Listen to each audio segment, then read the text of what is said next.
She moved between the worn vinyl booths with practiced efficiency, refilling coffee cups and clearing plates with the automatic grace of someone who'd done this 1,000 times before. The diner smelled like it always did. Coffee frying oil and that peculiar mixture of cleaning products and old upholstery that seemed to be the signature scent of every late-night establishment in New York City. "Table 7 needs ketchup, honey," called out S from behind the counter. He was 65, had owned Murphy's for 30 years, and treated Emma like the daughter he'd never had. "And you look dead on your feet. Why don't you take 5? Emma managed a tired smile as she grabbed the ketchup bottle. "I'm fine, S. Only 2 more hours until closing. Only 2 more hours." Then she could go home to her studio apartment in Sunset Park, heat up some leftover rice, and maybe if she wasn't too exhausted, look at the nursing school applications she'd been putting off for months. The same applications that seemed more like impossible dreams than actual possibilities. The diner was nearly empty now, just old Mr. Chen reading his newspaper in the corner booth, where he sat every night, a young couple sharing fries and looking at each other like they were the only 2 people in the world, and a businessman in booth 12 who'd been nursing the same cup of coffee for the past hour. Emma had noticed him the moment he walked in. It was hard not to. He carried himself differently than most of the people who came into Murphy's at 11:00 on a Tuesday night. Everything about him was controlled deliberate. His coat was expensive. She could tell by the way it draped over his shoulders.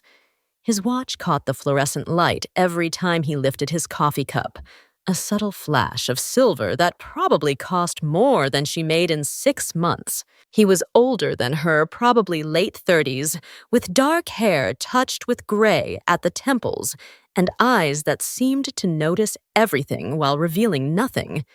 Handsome in that intimidating way that made Emma feel self-conscious about the coffee stain on her uniform and the way her hair was escaping from her ponytail. He'd been polite when she took his order, just coffee and the meatloaf special. He'd said thank you in a voice that was quiet but commanded attention, and he'd left her alone after that, occasionally typing on his phone with the focused attention of someone handling important business. Emma had learned not to wonder too much about the customers who came through Murphy's doors. Everyone had their own story, their own reasons for being here.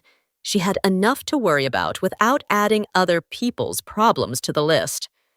She was wiping down table 3 when the bell above the door chimed. 2 men walked in, and something in Emma's stomach tightened instinctively. Maybe it was the way they moved, too purposeful, too focused. Maybe it was the way they scanned the room before their eyes locked onto booth 12. Maybe it was just that 6th sense you develop when you've spent enough time working late nights in a city that can turn dangerous without warning. The temperature in the diner seemed to drop 10 degrees. S looked up from where he was cleaning the grill, his usual friendly expression shifting to something more cautious. Mr. Chen's newspaper rustled as he glanced over the top, then slowly folded it and set it down. The young couple didn't notice anything too wrapped up in their own world. The businessman in booth 12 noticed. Emma saw his shoulders tense slightly, saw the way his hand moved carefully to set down his coffee cup, but his face remained perfectly calm, almost bored. The 2 men walked straight toward him. They weren't rushing, but there was something predatory about their approach. One was tall and broad-shouldered, wearing a leather jacket that had seen better days. The other was shorter, wiry, with quick eyes that kept darting around the diner. Emma's heart started beating faster. She'd lived in New York her whole life. She knew when something was wrong. "Excuse me, gentlemen," S called out, his voice carrying that forced cheerfulness that barely masked concern. "What can I get for you, coffee pie?" The tall one ignored him completely. They stopped at booth 12, and Emma saw the businessman slowly look up at them with an expression of mild curiosity, as if two threatening strangers interrupting his meal was nothing more than a minor inconvenience. "Mr. Moretti," the tall one said, and his voice had an edge to it that made Emma's skin prickle. "We need you to come with us. Our boss wants to have a conversation." The businessman Moretti apparently took a slow sip of his coffee before responding. "I'm in the middle of dinner. Tell Castellano if he wants to talk, he can make an appointment through proper channels." Emma was frozen near table 5, cloth still in her hand, watching this scene unfold with growing dread. She should move. She should go to the back, get away from whatever this was. But her feet wouldn't cooperate. It wasn't a request, the shorter man said, and his hand moved to his jacket. Everything happened in slow motion and too fast at the same time. The shorter man pulled out something that gleamed under the lights. Metal, sharp, dangerous. Emma's breath caught in her throat. The young couple saw it, and the girl screamed. A short, sharp sound that cut through the air. Her boyfriend pulled her down under the table. Mr. Chen was already moving toward the door faster than Emma would have thought possible for a man his age. S reached for the phone behind the counter, his hands shaking. Moretti didn't move. He sat there calmly looking at the weapon being pointed at him like it was nothing more interesting than a menu. "You really want to do this here?" he asked quietly in front of witnesses. "We'll handle the witnesses." The tall one growled. And that's when Emma moved. She didn't think about it, didn't plan it. Her mother used to say she had more bravery than sense, and maybe that was true. But what she saw in that moment wasn't a businessman in an expensive coat. She saw someone who might not leave this diner alive. She saw herself standing by and doing nothing, and she knew she couldn't live with that. The coffee pot was still in her hand from refills. It was nearly full, still hot from sitting on the burner. Emma took 3 quick steps forward and threw it. The scalding liquid hit the shorter man directly in the face and chest. He yelled, a sound of shock and pain, and stumbled backward, his hand releasing the weapon instinctively as he clutched at his face. For a split second, everyone froze in surprise. Then chaos erupted. The tall man lunged toward her, fury contorting his features. Emma stumbled backward, her hip hitting a table, hard enough to bruise. She grabbed the heavy plastic tray from the nearest booth and swung it with all her strength. It connected with the side of his head with a hollow thud that made her arms vibrate. He staggered, but didn't go down. His hand shot out and caught her wrist, squeezing hard enough to make her gasp. Emma tried to pull away, her heart hammering so hard she could hear it in her ears. Then Moretti was there. He moved with a speed and precision that seemed impossible for someone who'd been sitting calmly drinking coffee moments before. His hand clamped on the tall man's shoulder, yanking him away from Emma with enough force to send him crashing into the adjacent booth. The shorter man had recovered enough to be dangerous again, still blinking tears from his scalded face, reaching for the weapon he'd dropped. But Moretti was faster. He kicked it across the floor where it skittered under the counter, then stepped between Emma and the 2 men. "Leave," Moretti said. "Just one word." But it carried the weight of absolute authority. "Tell Castellano this conversation is over. If he wants to try again, he knows how to find me.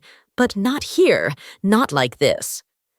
The tall man pulled himself up, touching his head where Emma had hit him. His eyes were full of rage. But something else, too, calculation. He looked at Moretti, then at Emma, then back at Moretti. "This isn't finished," he said. "It is for tonight." Moretti replied, his voice never rising above the conversational level. But there was still underneath it unmistakable and uncompromising. For a moment, Emma thought they might rush forward anyway. Her whole body was shaking with adrenaline, her mind racing through terrible possibilities. But then the shorter man tugged on his companion's sleeve, muttering something she couldn't hear. They backed toward the door. the tall one never taking his eyes off Moretti. "You're making a mistake. Protecting her. She's seen too much now." "Then she's under my protection," Moretti said simply, "which means touching her would be touching me. Spread that word." The bell chimed as they left, disappearing into the rainy night. Through the window, Emma saw them climb into a dark car that sped away, tires hissing on the wet pavement. The silence that followed was deafening. Emma's legs gave out, and she sat down hard on the nearest chair. Her hands were trembling so badly she had to clasp them together. Her wrist throbbed where the tall man had grabbed her, and she knew there would be bruises tomorrow. If there was a tomorrow, if this was really over. "Someone call the police," S shouted, already dialing. "Emma, honey, are you okay? Did they hurt you?" The young couple emerged from under their table, the girl crying her boyfriend's arm around her. Mr. Chen had returned, peeking through the door cautiously before entering. Emma looked up to find Moretti standing in front of her. Up close, he was even more imposing, tall, broad-shouldered, with an intensity in his dark eyes that made her breath catch for entirely different reasons than fear. "Are you hurt?" he asked, and his voice was gentler than she expected. Emma shook her head, not trusting herself to speak yet. Her throat felt tight, like she might cry, or scream, or laugh hysterically.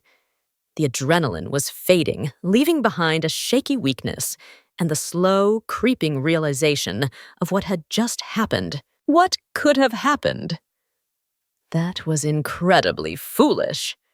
Moretti continued crouching down so he was at her eye level. "And incredibly brave. You might have saved my life." "I didn't." Emma started, then had to stop and swallow hard. "I didn't think. I couldn't let them." "I know." Something that might have been a smile touched his lips, though. It didn't quite reach his eyes. Most people would have run. You ran toward danger instead. "That's rare." S rushed over with a glass of water, pressing it into Emma's hands. "The police are on their way." "Jesus, Mary and Joseph." "Emma, you scared 10 years off my life." "What were you thinking?" "She was thinking someone needed help," Moretti said, standing up. "And she helped. Not many people would have done that." The next 30 minutes passed in a blur. Police officers arrived, their radios crackling, their questions coming fast and methodical. Emma gave her statement 3 times each time, feeling more surreal than the last. Yes, 2 men came in. Yes, one of them had a weapon. No, she didn't know them. No, she couldn't identify them clearly. It all happened so fast. She noticed that Moretti's statement was similarly vague. He described the men, but offered no theories about why they'd targeted him. "Wrong place, wrong time," he said with a shrug. "Maybe they thought I was someone else. Case of mistaken identity." The detective taking his statement didn't look convinced. But without evidence or a clear motive, there wasn't much they could do. They took the weapon as evidence, took photos of the diner, took everyone's contact information. "You should go to the hospital, get checked out," one of the officers told Emma. "Make sure you're not injured." "I'm fine," Emma insisted, even though her wrist was swelling and her hip felt like she'd been hit with a baseball bat. "Really, I just want to go home." S insisted on closing early, sending everyone home. "You've had enough excitement for one night, sweetheart. Take tomorrow off too. Paid." Emma wanted to argue. She needed the money, but she was too exhausted. She nodded numbly, grabbing her jacket and bag from the back room. When she emerged, Moretti was waiting by the door. The police had left. The diner was empty except for S, cleaning up broken dishes in the back. "I'd like to give you something," Moretti said, pulling out his wallet. "For your trouble, for your bravery." "No," Emma said quickly, holding up her hands. "No, that's not necessary. I didn't do it for money. I know you didn't. That's exactly why I want to give it to you." He pulled out several bills. Emma caught a glimpse of hundreds and held them out. Please, you put yourself in danger for a stranger that deserves recognition." Emma stared at the money. Part of her wanted to take it desperately.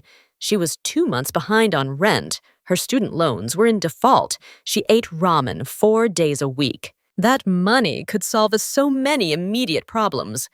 But something about taking it felt wrong, like it would change what had happened. Turn a moment of instinct and courage into a transaction. "I can't," she said softly. "Thank you, but I can't."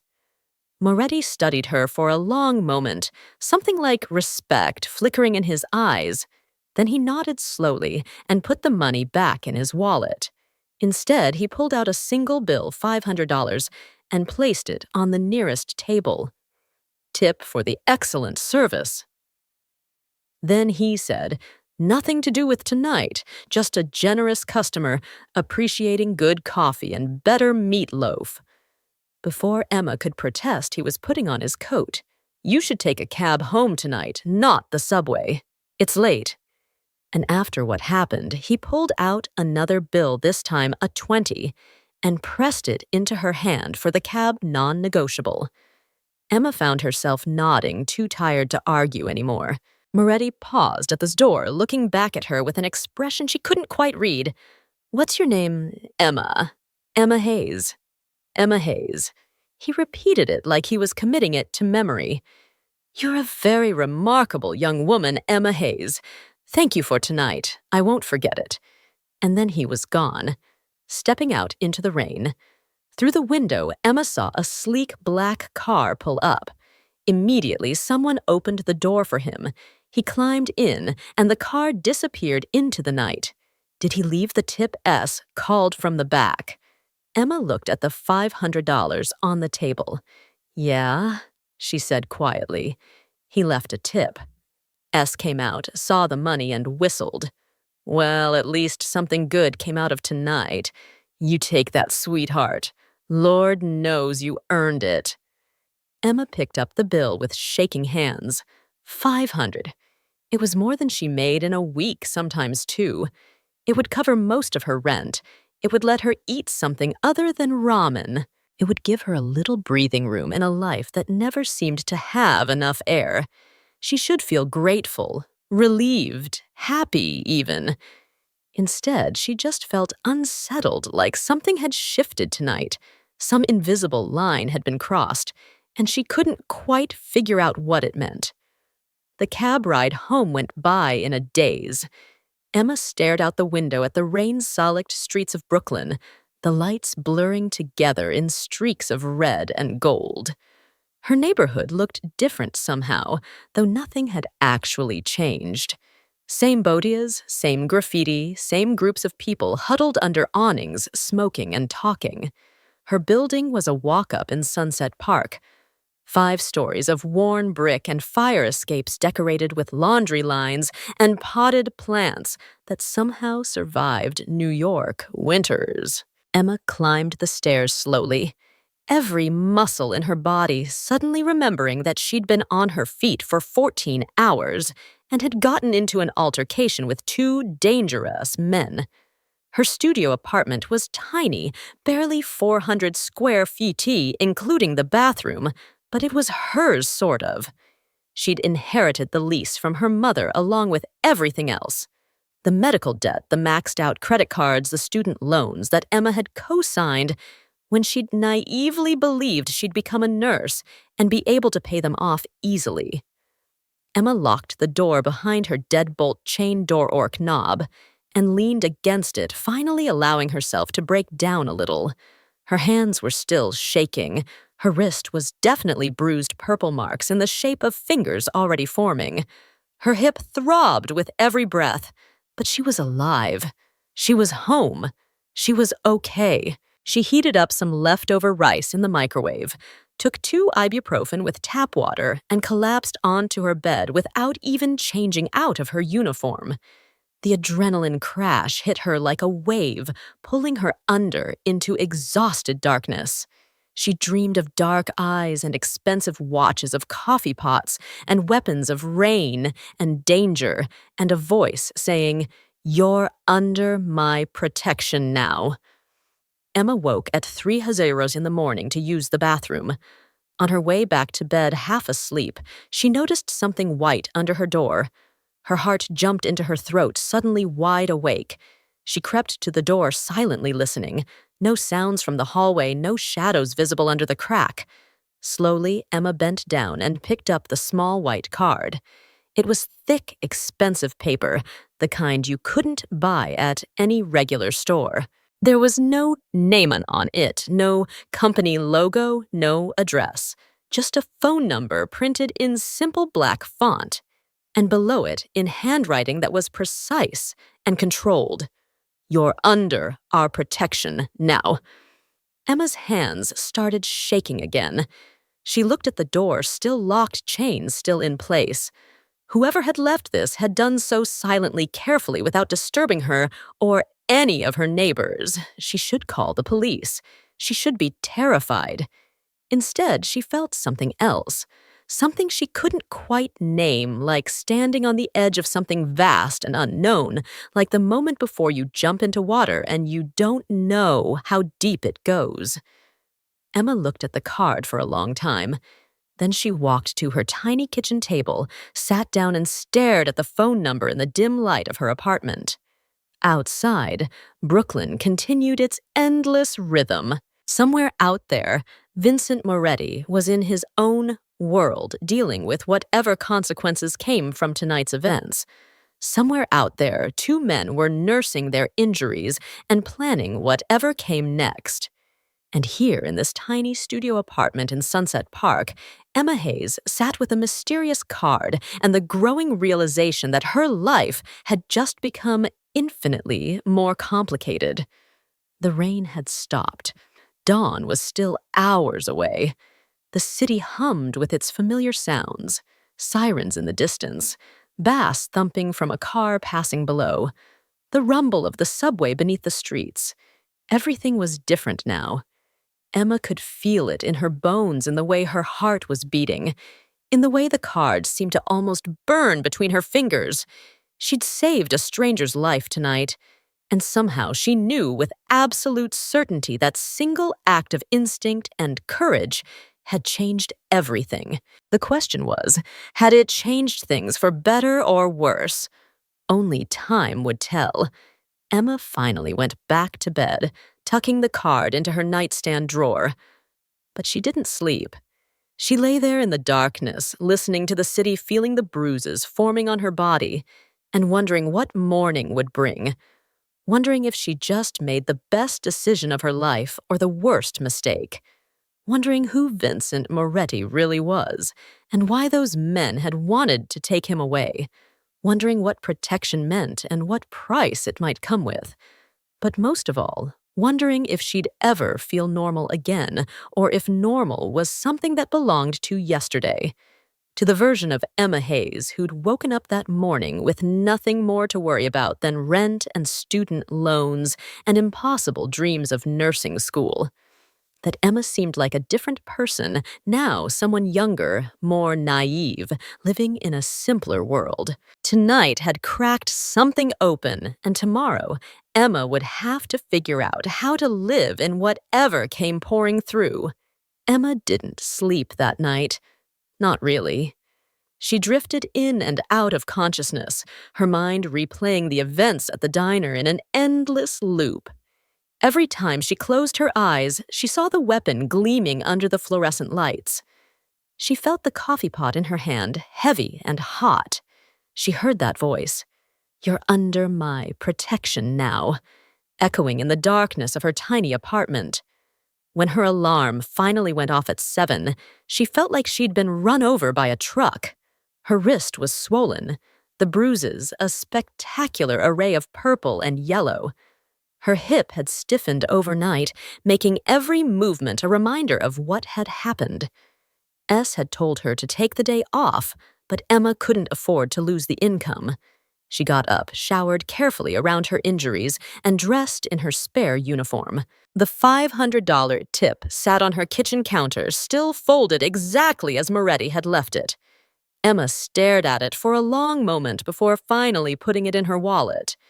She'd earned it, she told herself, not for what happened, but as a tip, just like he'd said a generous customer appreciating good service, nothing more. The morning was crisp and clear, the kind of October day that made New York beautiful. The rain had washed everything clean, and the sunlight seemed sharper, somehow more focused. Emma walked to the subway station, her messenger bag slung over her shoulder, trying to convince herself that everything was fine, normal, back to routine.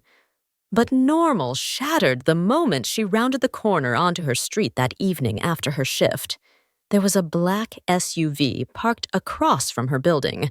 Not unusual in itself. Plenty of people in the neighborhood had cars, but this one was different.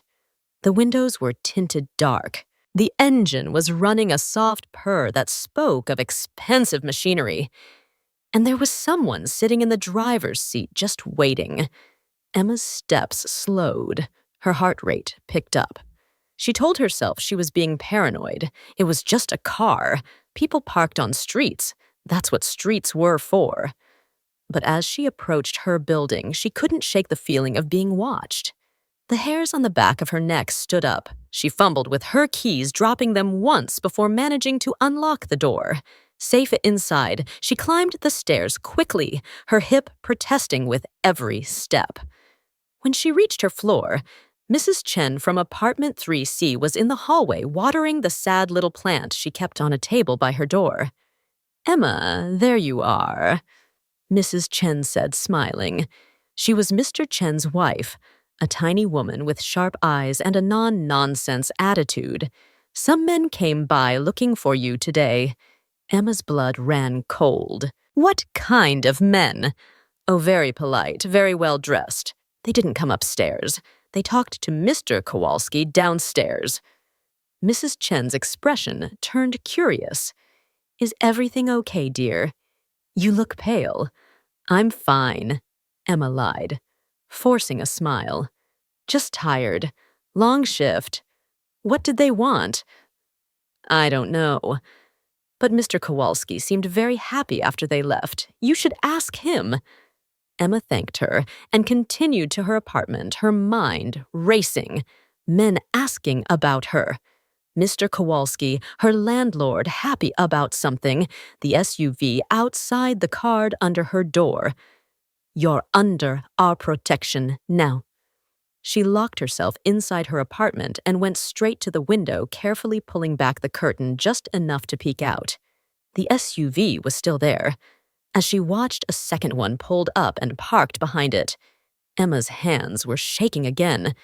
This wasn't her imagination. This was real. This was happening. Her phone rang, making her jump so badly she almost dropped it. Unknown number. Emma stared at it for 3 rings before finally answering. "Hello, Miss Hayes." A male voice, professional and polite. "My name is Marco Raldi. I work for Mr. Moretti. He would like to speak with you." Emma's mouth went dry. I don't think that's a good idea. I understand your hesitation." Marco's voice was smooth, practiced. "But Mr. Moretti is quite insistent. He wants to personally thank you for your actions last night and discuss your safety going forward." "My safety." Emma's voice came out higher than she intended. What does that mean? Perhaps that's a conversation better had in person. "I'm downstairs, Miss Hayes. Whenever you're ready, I can drive you to meet with Mr. Moretti. Or if you prefer, he can come to you, though that might draw more attention to your building than you'd like." Emma looked out the window again. One of the SUVs flashed its lights once, as if in greeting. "And if I refuse?" There was a pause. Mr. Moretti would be disappointed. But he's not a man who forces people into conversations. "However, I should mention that your landlord has been asking about the overdue rent on your apartment. 2 months, I believe. Mr. Moretti has taken care of that for you." Seemed like the least he could do. Emma felt like the floor had dropped out from under her. What? "Your rent is current, Miss Hayes. 3 months paid in advance." In fact, Mr. Kowalski was quite pleased. Anger flared hot in Emma's chest, cutting through the fear. He had no right. He had every right. Marco interrupted gently. You saved his life. This is how we show gratitude. And truthfully, Miss Hayes, this is about more than gratitude now. Those men who came to the diner, they saw you. They know who you are. Mr. Moretti takes his responsibilities very seriously. He considers you under his care now. Whether you accept it or not, Emma closed her eyes, pressing her forehead against the cool glass of the window. This couldn't be happening. 24 hours ago, her biggest problem was figuring out how to scrape together rent money. Now she had mysterious men paying her bills and parking outside her building. Just a conversation, Marco continued. 1 hour of your time. You can ask any questions you want. If after that you want nothing to do with us, Mr. Moretti will respect that decision, but he does want to talk to you. Please, Miss Hayes. Emma thought about the card in her nightstand, the phone number she'd been staring at all day. Part of her had known this moment was coming. Where? She asked quietly. There's a restaurant in Carroll Gardens. Piccolo Paradiso. Very nice place. Closed tonight for a private event, so you'll have privacy. I'll drive you there, wait while you talk, and drive you home after. You have my word. You'll be perfectly safe. Emma laughed, but it came out bitter. The word of a stranger. That's supposed to reassure me. The word of a man who works for Vincent Moretti, Marco replied. In our world, Miss Hayes, that means something. Our word is our bond. It's all we have. Our world. Like there was Emma's world of student debt and double shifts and studio apartments. And then there was this other world operating in the shadows with its own rules and codes. Give me 20 minutes, Emma said. I need to change. Of course, I'll be waiting downstairs. Emma hung up and stood in the middle of her apartment, her mind spinning. She should call the police. She should tell someone where she was going. She should do 100 responsible, sensible things. Instead, she went to her closet and pulled out the one nice outfit she owned. Black pants and a dark green blouse she'd bought for her mother's funeral. She changed, quickly ran a brush through her hair, and looked at herself in the bathroom mirror. Her reflection stared back. 23 years old, tired, eyes, fresh bruises on her wrist. Still just a waitress from Brooklyn, still Emma Hayes. But something in her expression had changed. There was a hardness there now, a weariness that hadn't existed 2 days ago. She grabbed her jacket and her phone and made sure her pepper spray was in her pocket. Not that it would help much if things went wrong and headed downstairs. Mr. Kowalski was in the lobby sweeping near the mailboxes. He looked up when Emma appeared, his usually sour expression brightening immediately. Emma, I was hoping to catch you about the rent. I know, Emma said shortly. It's been taken care of. Yes, such a relief. I was going to have to start eviction proceedings next week. You understand, nothing personal, but business is business. He leaned in conspiratorially. Your uncle is a very generous man, very proper. I'm glad you have family looking out for you, uncle. Emma almost laughed. So that was the story they'd told. A generous uncle taking care of his niece, nice and neat and completely false. Yes, she said flatly. Very generous.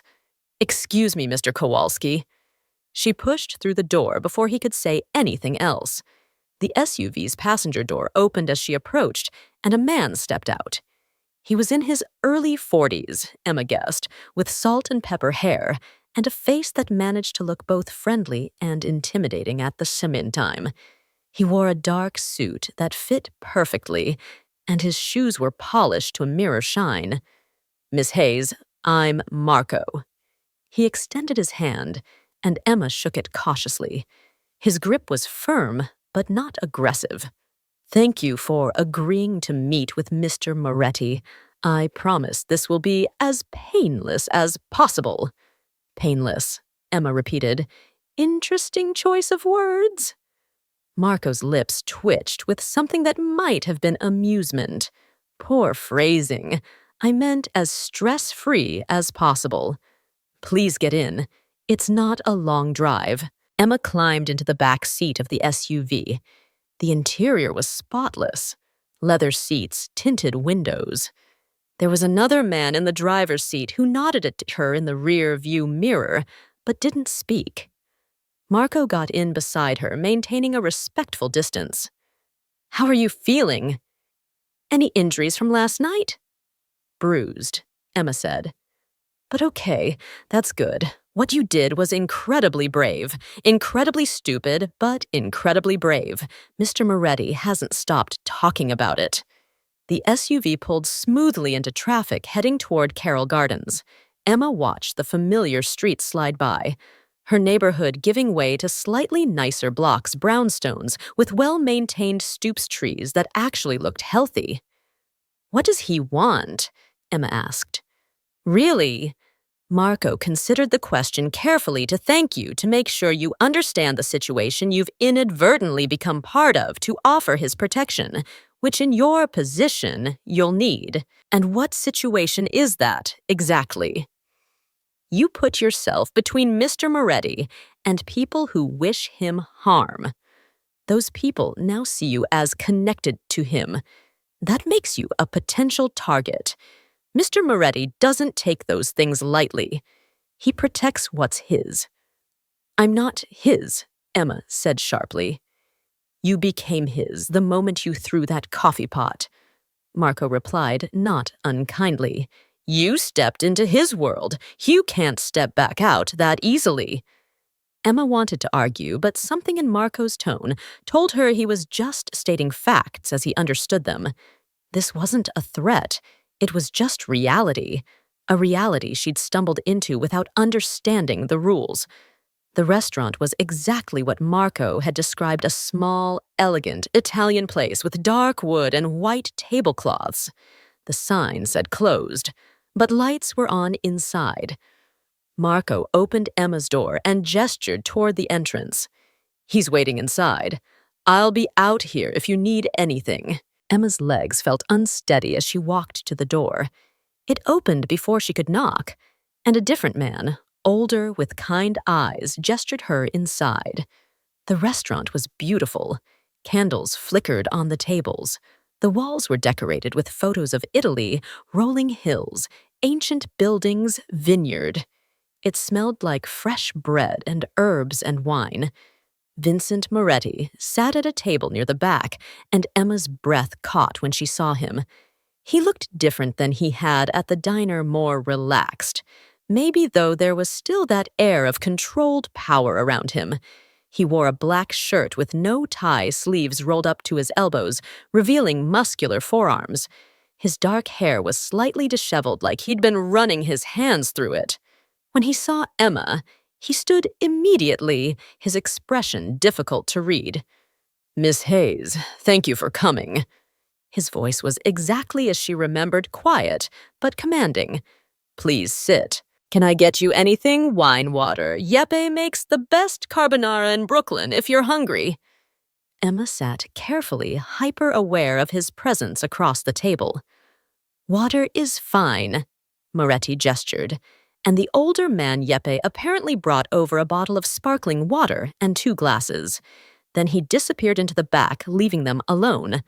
The silence stretched for a moment. Moretti poured water for both of them, his movements precise and graceful. Finally, he looked up and met Emma's eyes directly. How's your wrist? Emma reflexively touched the bruises now partially hidden by her sleeve. Sore, but it'll heal. I'm sorry you were hurt. Something flickered across his face. Genuine regret. That should never have happened. You should never have been put in that position. I put myself there, Emma said. Nobody forced me. No, you chose to help a stranger when you could have run. When you should have run. Moretti leaned back, studying her. Why Emma had asked herself that question 100 times since last night. I don't know. Instinct. My mom was a nurse before she got sick. She always said, "If you can help, you help." I guess it stuck. Your mother was a wise woman. She was. Emma's throat tightened. She died 18 months ago. Cancer. That's why I'm drowning in medical debt instead of finishing nursing school. But I guess you already know that, don't you? Moretti didn't deny it. I make it a point to know about people who saved my life.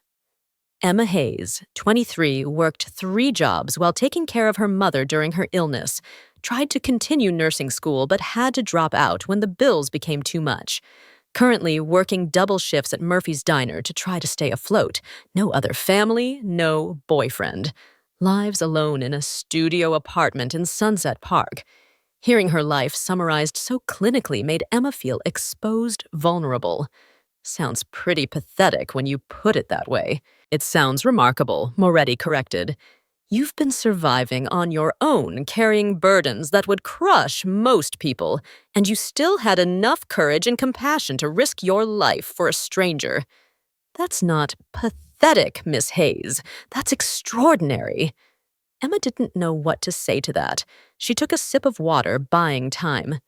Why did they come after you? Those men at the diner. Because I made decisions they didn't agree with. Because there are people in this city who think I am becoming too powerful, too influential. Because power struggles are messy and sometimes they spill over into public spaces. Moretti's expression was carefully neutral. I should have been more careful. Should have seen it coming. Should never have put other people at risk. What do you do, Mr. Moretti? Emma asked. For a living, I mean. A slight smile touched his lips. I'm a businessman. I own several legitimate enterprises. Restaurants, construction companies, import-export businesses. I also facilitate certain arrangements between parties who prefer to operate outside traditional channels. You're being vague. I'm being honest within the constraints of plausible deniability. He leaned forward slightly. Let me be clearer. I'm a man with significant influence in certain communities. I solve problems. I provide protection. I ensure that agreements are honored and that business, both legitimate and otherwise, runs smoothly. People come to me when they need things done, and I make them happen. Emma processed this. You're in the Mafia. Moretti's expression didn't change. That's a term from movies and television. The reality is more complicated.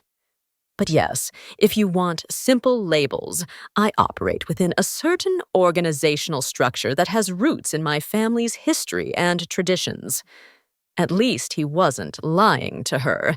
Emma appreciated that, even as her stomach twisted with anxiety. And now I'm connected to you because I threw coffee at someone. Yes, that's insane. That's reality. Moret's voice was gentle but firm. The men who came to the diner report to a man named Castellano. He's been trying to expand his territory into areas I control. That confrontation was his way of sending a message. Thanks to you, that message failed, which means he's angry, humiliated, and looking for ways to retaliate. Against you, against me, against anyone associated with me, including, unfortunately, brave young women who throw coffee pots. Emma felt cold despite the warmth of the restaurant. So, what happens now? Now, I make sure you're safe. Marco has men watching your building. You'll be escorted to and from work. If anyone approaches you, anyone at all that you don't know, you call the number on the card I left you immediately. You paid my rent. I did. You had no right. I had every right, Moretti said, echoing Marco's words. You saved my life. In my culture, that creates an obligation, a debt that must be repaid. I don't want to be in debt to you, Emma said. I don't want to be part of this world. I understand, but sometimes we don't get to choose. He reached into his pocket and pulled out an envelope, placing it on the table between them. There's $50,000 in here. Enough to pay off your mother's medical debts, cover your student loans, give you breathing room to go back to school. Take it. It's yours. No strings, no obligations beyond what already exists. Emma stared at the envelope like it was radioactive. 50,000. It would change everything. She could go back to school, stop working double shifts, actually sleep at night without worrying about eviction notices and debt collectors. But taking it would mean accepting this connection, accepting that she was now part of Vincent Moretti's world for better or worse. I can't, she whispered. Why not? Because Emma struggled to articulate what she was feeling. Because it would mean this is real. All of this, the danger, the protection, the everything. As long as I don't take your money, I can pretend I'm still just Emma Hayes' waitress, that my life is still my own. Moretti was quiet for a long moment. When he spoke, his voice was softer than before. Your life is still your own, Emma. I'm not trying to take that from you. I'm trying to keep you alive long enough to live it. By surrounding me with bodyguards, by paying my bills. That's not freedom. Freedom is staying alive to make your own choices. He pushed the envelope closer. This isn't payment for what you did. This is me trying to give you options. Education security, the ability to build the life you want instead of just surviving day to day. Emma's hands were shaking. She wanted to take it. God, she wanted to take it so badly. But something in her rebelled against the idea, against becoming dependent on a man whose world operated in shadows, where casual conversations happened in closed restaurants and questions were answered with polite vagueness.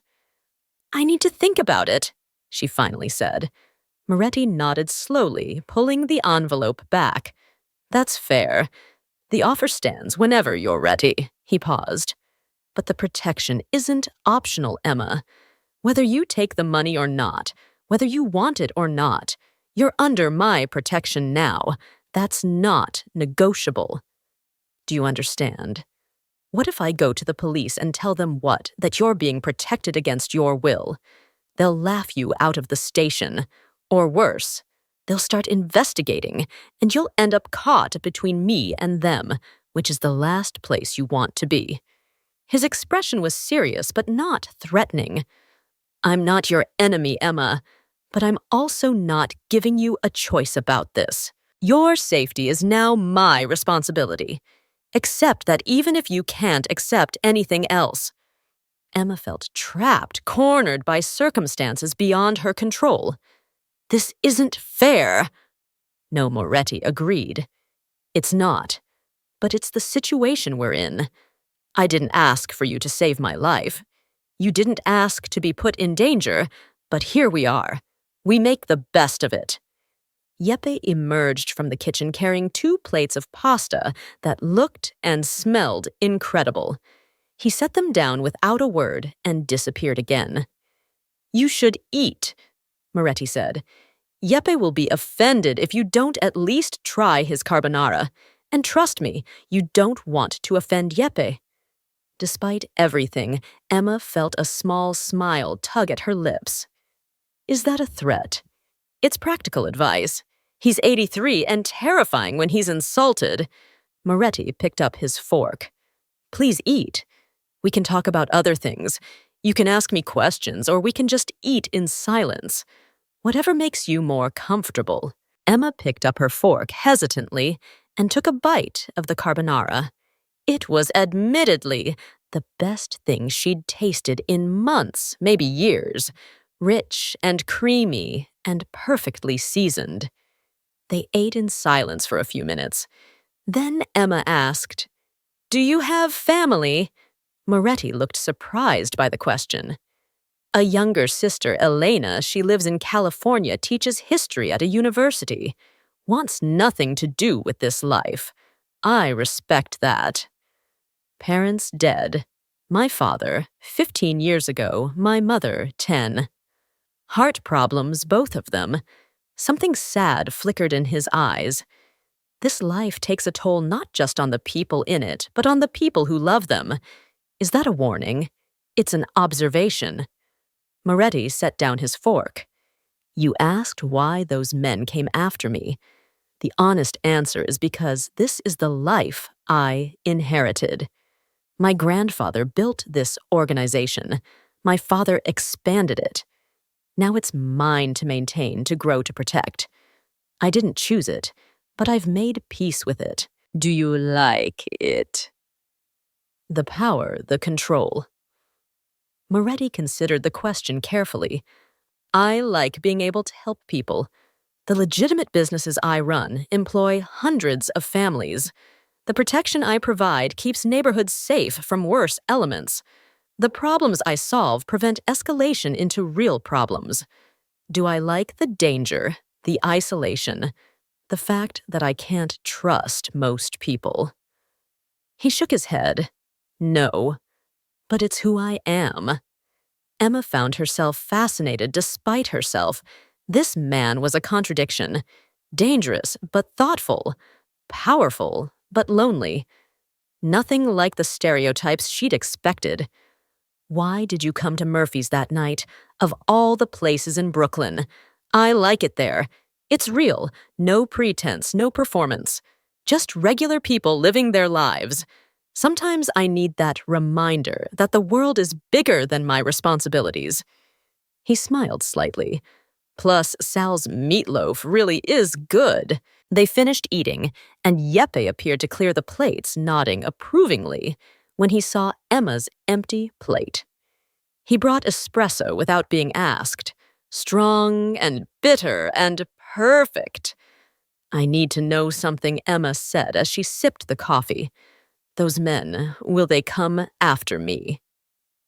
Not if they're smart, Moretti replied. By now, word has spread that you're under my protection. Touching you would be declaring war on me. Most people aren't that foolish. Most people Castellano is unpredictable. He makes emotional decisions which makes him dangerous. That's why I'm being cautious. Moretti finished his espresso and set down the cup. I won't lie to you, Emma. There's some risk, but I'm doing everything I can to minimize it. Emma felt the weight of his words settling over her. This was her life now. Risk protection watching over her shoulder. All because she'd done what her mother had taught her. Help when you can. I should get home, she said quietly. I have an early shift tomorrow. Of course, Moretti stood, and Emma followed. Marco will drive you. And Emma. He waited until she looked at him. Thank you for coming tonight, for listening. I know this isn't what you wanted. Nothing about the last 2 days is what I wanted, Emma replied. But I guess we don't always get to choose. No, Moretti said softly. We don't. Marco drove Emma home in silence. She was grateful for it. Her mind was too full for conversation. When they pulled up outside her building, she saw the other SUV still parked across the street. They'll be here all night. Marco said every night until Mr. Moretti says otherwise. You're safe, Miss Hayes. Emma nodded, too tired to argue. She climbed the stairs to her apartment, locked herself inside, and collapsed onto her bed fully clothed. Her phone buzzed. A text from an unknown number. Sleep well. You're safe, VM. Emma stared at the message for a long time. Then she got up, went to her laptop, and searched Vincent Moretti, Brooklyn. The results were sparse but telling. A few mentions in news articles about community investment. A photo from a charity event. Moretti in a tuxedo shaking hands with the mayor. References to his construction companies, his restaurants. Nothing explicit but reading between the lines. The picture was clear. Vincent Moretti was powerful, connected, influential, the kind of man who operated in spaces where official records didn't reach. Emma closed her laptop and looked out the window at the SUV below. Protection prison, maybe both. She'd saved a stranger's life and become part of a world she didn't understand. Now she had to figure out how to survive it and whether she could do so without losing herself in the process. Outside, Brooklyn continued its endless rhythm. Inside, Emma Hayes lay awake in the darkness, wondering what tomorrow would bring and whether she'd made the biggest mistake of her life, or somehow stumbled into something that might actually save her. Only time would tell. 3 weeks passed, and Emma's life became a strange balancing act between two realities. In one reality, she was still Emma Hayes' waitress at Murphy's Diner. She still worked her shifts, still poured coffee and took orders, still cleaned tables, and made small talk with regulars. Mr. Chen still came in every night with his newspaper. S still called her honey and worried about her working too hard. The young couple from that night never returned, but new customers filled the booths and life at the diner continued its familiar rhythm. In the other reality, the one that existed in the spaces between, Emma was constantly aware of the black SUV parked across the street, the well-dressed men who seemed to materialize whenever she left work, the way certain people in the neighborhood now nodded at her with a new kind of respect that made her uncomfortable. She hadn't taken Moretti's money. The envelope still sat in her apartment untouched, a constant reminder of choices she hadn't made, but she'd noticed other changes. Her electricity bill had been mysteriously reduced. The bodega owner on her corner suddenly refused to let her pay for groceries. Her landlord had stopped mentioning rent entirely. Moretti's influence was everywhere, invisible but undeniable, wrapping around her life like morning fog. Emma told herself she hated it, told herself she was waiting for the right moment to confront him, to demand he stop interfering. But another part of her, the part that had lain awake at night worrying about eviction notices and shut-off warnings, felt a guilty relief she couldn't quite suppress. It was a Tuesday evening, 3 weeks and 2 days after the incident, when Vincent Moretti walked into Murphy's Diner again. Emma was refilling the salt shakers when the bell chimed. She looked up automatically and her breath caught. He stood in the doorway dressed more casually than before. Dark jeans, a gray sweater, a leather jacket that probably cost more than her monthly salary. He looked almost normal if you ignored the way he carried himself, that quiet confidence that commanded attention without demanding it. Their eyes met across the diner. Emma felt her heart skip in a way that had nothing to do with fear. Not noticed him too. "Mr. Moretti, welcome back. Your usual booth if it's available. S. Thank you." Vincent's voice was warm, genuine. He walked to booth 12, his booth apparently, and sat down. Emma took a moment to steady herself before approaching with her notepad. "Coffee, please." He looked up at her, and something soft flickered in his dark eyes. "How are you, Emma Fine?" She poured coffee with hands that were almost steady. "And you?" "Better now." The words could have sounded like a line, but something in his tone made them feel sincere. The meatloaf's still good here. Best in Brooklyn, according to Huepe. Emma surprised herself by smiling slightly. Vincent's lips curved. Yepe has strong opinions about food. I'll trust his judgment. Meatloaf, please. And maybe some of S's apple pie, if there's any left. Emma wrote down the order, acutely aware of how normal this felt. How strange it was that 3 weeks ago this man had been a stranger. And now, what was he now? Not a stranger, not a friend. Something undefined that existed in the space between protection and intrusion. She brought him his meal, and he thanked her with that quiet courtesy that seemed to be as natural to him as breathing. Emma went back to her other tables, but she was constantly aware of him sitting there, eating slowly, occasionally checking his phone, but mostly just existing in the space. The dinner rush came and went. Customers filtered in and out. By 9:00, the diner had quieted to just a handful of regulars. Vincent was still there, working on his second cup of coffee, reading something on his tablet. Emma was wiping down a table near his booth when he spoke. "Can you sit for a minute?" She glanced at S, who waved her off. "Go ahead, honey. It's slow." Emma slid into the booth across from Vincent, feeling awkward and too aware of how close they were in the small space. "Is something wrong?" "No, I just—" He paused, seeming to choose his words carefully. "I wanted to see how you're doing. Really doing, not the polite answer you give when I ask in front of other people." Emma studied him. In the fluorescent light of the diner, she could see the fine lines around his eyes, the slight shadow of exhaustion that makeup or money couldn't quite hide. "I'm adjusting," she said. "Honestly, it's strange knowing people are watching, feeling like I'm not quite in control of my own life anymore. I know the feeling." Vincent's expression was rowfall. "I've lived with it for 15 years. It doesn't get easier, but you learn to adapt. Is that supposed to be comforting?" "It's supposed to be honest." He wrapped his hands around his coffee cup. "I could tell you it's temporary, that eventually things will go back to normal, but that would be a lie. This is your normal now, at least for the foreseeable future." Emma appreciated the honesty even as it made her chest tight. "Do you ever regret it? The life you have?" Vincent was quiet for a long moment, his dark eyes distant.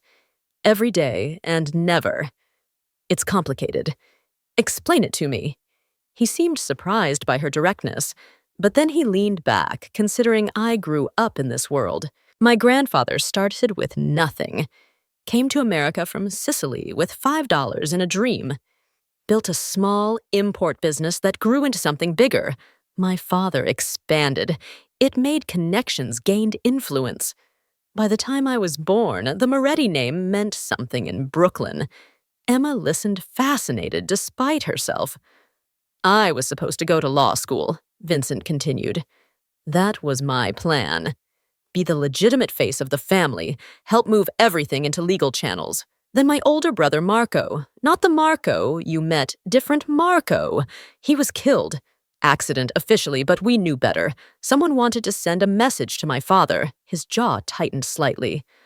"I was 23, same age you are now, and suddenly I had to choose. Walk away and let the family business crumble, or step up and learn how to survive in a world I hadn't fully understood until that moment. You chose to stay. I chose loyalty, responsibility, family." Vincent's eyes met hers. "Same reasons you dropped out of nursing school to take care of your mother. Sometimes we don't choose our paths. They choose us." The comparison hit Emma hard. She'd never thought of it that way, but he was right. She'd made her choice out of love and duty, just as he had. The difference was the world they'd chosen to operate in. "But you have power," Emma said. "You could walk away now if you wanted." "Could I?" Vincent's smile was sad. "The moment I tried to leave, I become a target, a weakness someone can exploit, and everyone connected to me becomes vulnerable. My sister in California is safe because I'm here maintaining the balance. If I disappeared, she'd be used against me. That's how this works." Emma felt a chill. "That's a prison. It's a responsibility I accepted." And honestly, he leaned forward slightly. "I'm good at it. I protect people. I keep neighborhoods safe. I make sure families can run their businesses without being exploited. There's honor in that, even if the methods aren't always conventional." Before Emma could respond, her phone buzzed in her pocket. She pulled it out and saw an unknown number. Her stomach tightened. Unknown numbers hadn't been good news lately. "Answer it," Vincent said quietly, his expression suddenly alert. Emma swiped to answer. "Hello, Emma Hayes." A woman's voice, professional and cold. "This is Detective Lisa Morrison with the NYPD. We need to talk to you about an ongoing investigation." Emma's eyes widened. She looked at Vincent, who had gone very still. An investigation into organized criminal activity in Brooklyn, specifically into Vincent Moretti and his known associates. You've been seen in his company multiple times. We'd like to ask you some questions. Can you come to the precinct tomorrow morning? Emma's mouth went dry. I don't know anything about. We'll determine that when we talk. 10:00 a.m. tomorrow. Here's the address. The detective rattled off a location. Don't be late, Miss Hayes. And don't discuss this conversation with anyone, especially not with Mr. Moretti. The line went dead. Emma set her phone down slowly, her hands trembling. The police want to talk to me about you. Vincent's expression didn't change, but something hardened in his eyes. That was inevitable. Castellaniano must have made noise, drawn official attention. They're looking for leverage. What do? You go. You answer their questions honestly. You tell them you're a waitress who witnessed an incident and that I've been grateful. Nothing more. His voice was calm, steady. They can't prove anything because you don't know anything. You're not part of my organization. You're a civilian who did a good deed, but they'll ask about the protection. The men watching my building. You tell them you felt unsafe after the incident, and a grateful customer offered to ensure your security. That's not illegal. Vincent reached across the table, his hand hovering near hers, but not quite touching. Emma, listen to me. They're going to try to scare you. Pressure. You make you feel like you're in trouble. But you're not. You haven't done anything wrong except refuse to cooperate. You're not refusing anything. You're simply telling the truth. You don't have information about my business dealings because you're not involved in them. His eyes held hers. Trust me on this. I've been through it before. Emma pulled her hand back, wrapping her arms around herself. This is exactly what I was afraid of, getting caught between you and everything else. I know, and I am sorry Vincent's voice was genuine, but you'll get through it. Tomorrow you go to the police, you answer their questions, and you walk out. Then life continues. Does it? Emma's voice cracked slightly. Or does it just get more complicated? Vincent didn't have an answer for that. They sat in silence for a moment, the weight of unspoken things filling the space between them. Finally, Emma stood. I should finish my shift. Emma, she paused, looking back at him. Vincent's expression was intense concern. If you need anything, advice, support. Just someone to talk to, call me day or night. I meant what I said about protection. That includes protecting you from the fallout of knowing me. Emma nodded and walked away, her mind spinning. She finished her shift on autopilot, barely aware of the customers' or Sal's concerned questions. When closing time came, Marco was waiting outside to drive her home, as he had been every night for 3 weeks. In the SUV, Emma asked, Did you know about the police? Marco's expression in the rearview mirror was carefully neutral. We anticipated it. Moretti prepared you as well as he could. He didn't prepare me for how scared I'd feel. Fear is natural. Just remember, you're not the target. You're collateral. They want Moretti, not you. Tell the truth and they'll have nothing. But as Emma lay in bed that night staring at the ceiling, she wondered if the truth was really that simple. The truth was that she'd saved Vincent Moretti's life, that she thought about him more than she should, that some part of her was drawn to his quiet intensity, his unexpected gentleness, the way he carried the weight of his world with dignity. The truth was that she was starting to care, and that scared her more than any police interrogation. The next morning, Emma dressed in her most professional outfit and took the subway to the precinct.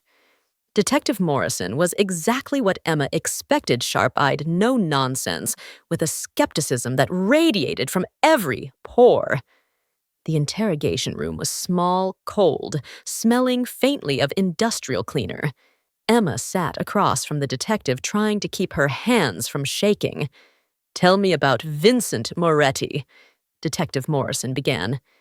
And Emma did. She told the truth. The incident at the diner.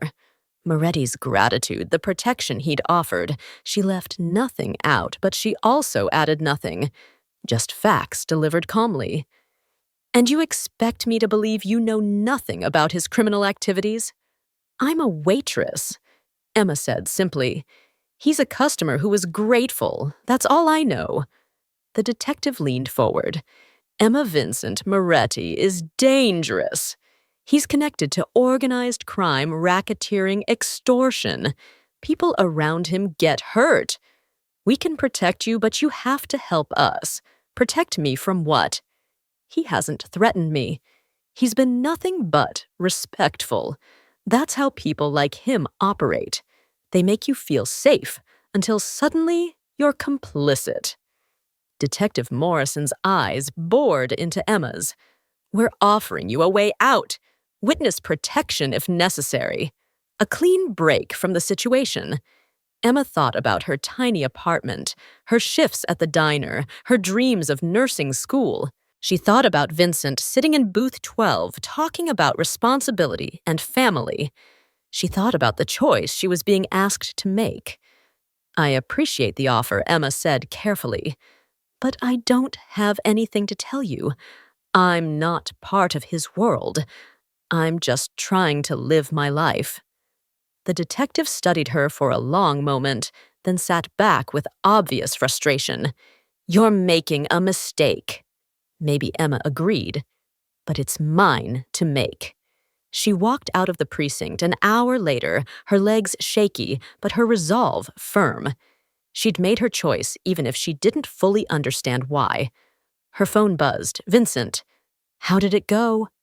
Emma stared at the message for a long moment before responding. "I told them the truth. They weren't happy." His reply came immediately. "Thank you for everything. Dinner tonight. We should talk." Emma hesitated, her thumb hovering over the keyboard. She was crossing lines she'd promised herself she wouldn't cross, getting more involved, more entangled. But maybe she'd cross those lines the moment she threw that coffee pot. "Okay," she texted back. "Where?" The answer was simple. "I'll pick you up at 7. And Emma, standing on a Brooklyn street corner with the autumn sun warm on her face, realized she wasn't afraid anymore. Or maybe she was, but she was choosing to move forward anyway. Whatever came next, she'd face it with her eyes open. The crisis came on a cold November morning, exactly 1 month after the incident at Murphy's Diner. Emma was walking to work when Marco's car pulled up abruptly beside her. His usual calm demeanor was replaced by urgency. "Get in now." Her heart raced as she climbed into the SUV. "What's wrong?" Castellano made his move. "There's going to be a confrontation tonight. Moretti wants you somewhere safe until it's over." Emma's hands went cold. "Where is he handling it?" "My job is getting you to take me to him." Emma's voice was firm, surprising even herself. Marco's eyes met hers in the rearview mirror. "That's not a good idea." "I don't care. Take me to Vincent." Something in her tone must have convinced him. 20 minutes later, they arrived at an upscale building in Park Slope. Marco led her to a penthouse office where Vincent stood by floor-to-ceiling windows, phone pressed to his ear, his expression harder than she'd ever seen it. He turned when she entered, surprise flickering across his features. "Emma, you shouldn't be here. Neither should you be handling this alone." She crossed the room, her fear transforming into determination. "What's happening?" Vincent ended his call, studying her intently. "Castellano's planning something for tonight. I'm trying to prevent it from escalating." "How?" "By meeting him negotiating. Finding a solution that doesn't put innocent people at risk." His voice was tight with tension, but there are no guarantees. Emma moved closer. "Then don't go alone." "Emma, listen to me. She placed her hand on his arm, feeling the tension coiled beneath. You've spent a month protecting me. Let me help you now. Not by fighting. I'm not built for that world.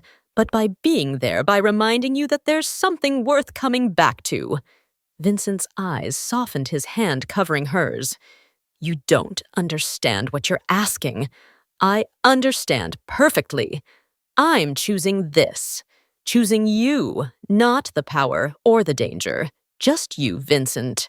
The man who talks about responsibility and honor, who protects his neighborhood, who sits in a diner booth eating meatloaf because it reminds him there's more to life than business for the first time since she'd known him. Vincent Moretti looked genuinely vulnerable. If I let you stay, if something happens, then we face it together. Emma's voice was steady. I'm done being protected from the edges of your life. If I'm part of this world now, then I'm all in, but on my terms. Vincent pulled her closer, his forehead resting against hers. Your terms. I keep working at the diner. I go back to nursing school when I'm ready. I maintain who I am. She looked up at him, and you let me in. Really in. No more vague answers or perspective distance. If we're doing this, whatever this is, we do it honestly. A genuine smile touched his lips. Deal. The meeting that night was tense but ultimately successful. Vincent negotiated a truce. Territory's respected debt settled, honor maintained. Emma waited in his car with Marco, her heart in her throat until Vincent emerged 2 hours later, exhausted but unharmed. In the weeks that followed, Emma's life transformed in ways she hadn't expected. She enrolled in nursing school part-time. Funded by her own money, she'd finally accepted Vincent's envelope, but only as a loan she insisted on repaying. She kept her shifts at Murphy's, finding balance between her two worlds. Vincent became a constant presence, not controlling or overwhelming, but steady. They had dinner twice a week, sometimes at expensive restaurants, sometimes at Murphy's, where it all began. They talked about everything, her dreams, his responsibilities, the complicated reality they were building together 6 months after throwing a coffee pot that changed her life. Emma Hayes stood at a community health clinic that Vincent had helped fund. She was doing her nursing clinical rotation, helping people from both worlds, the wealthy from Park Slope and the struggling families from Sunset Park. Vincent arrived as her shift ended, leaning against his car with that slight smile that still made her heart skip. "How was your day?" he asked as she approached. "Long, rewarding, real." Emma smiled, taking his hand. "How was yours?" "Complicated, but better now." They walked together through Brooklyn streets as twilight fell. To people from different worlds who'd found unexpected connection in the space between. Emma knew the future was uncertain, knew there would be challenges and difficult choices ahead. But she'd learned something important over these months. Sometimes the bravest thing you can do is choose love in the face of fear, hope in the face of complexity, and connection in a world that tries to keep people apart. She'd saved Vincent Moretti's life with a coffee pot and her courage. In return, he'd given her the strength to save herself to pursue her dreams while staying true to who she was. It wasn't a fairy tale. It was better. It was real, messy, complicated, and entirely theirs. And as they disappeared into the Brooklyn night together, Emma Hayes knew she'd made the right choice. Not the easy one, but the right one. And sometimes, that's all that matters.